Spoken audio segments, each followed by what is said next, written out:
Hello everyone, কেমন আছো তোমরা? আশা করি ভালো আছো। আজ তোমাদের সঙ্গে একটা ম্যাগির রেসিপি শেয়ার করব, যেটা 2 মিনিটে হয় ঠিকই, কিন্তু আমি 8 মিনিটের ভিডিওতে কীভাবে বানিয়েছি, তাও হেলদি ভার্সন।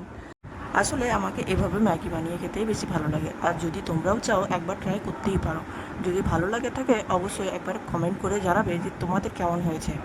তাহলে রেসিপিটা শেয়ার করা যাক। প্রথমে 1 কাপ জল নিয়ে তাতে ভালো করে ফুটিয়ে নিয়ে তাতে ম্যাগি আর মশলাটা কেটে দিয়ে দিতে হবে। তারপর বেশ নাড়াচাড়া করার পর যখন জলটা ফুটে আসবে তখন একটা ডিম দিয়ে দিতে হবে। হ্যাঁ, ডিমটা ফাটিয়ে তার মধ্যেই দিয়ে দিতে হবে। তারপর সেটা নাড়াচাড়া করতে হবে। অনেকটা নাড়াচাড়া করার পর সেটা যখন একটু ডিমটা শক্ত হয়ে আসবে, তার মধ্যে কিছু চিকেন, বাড়িতে বানানো যদি চিকেন থাকে সেগুলো 2 থেকে 3 পিস দিয়ে তার সঙ্গে একটু গ্রেভি অ্যাড করে নিতে হবে। সেটাকে ভালো করে নেড়ে চেড়ে তৈরি হয়ে যাবে স্পেশাল ম্যাগি, আমার বানানো। তোমাদের পছন্দ হলে অবশ্যই একবার ট্রাই করে দেখতেই পারো। আমার খুব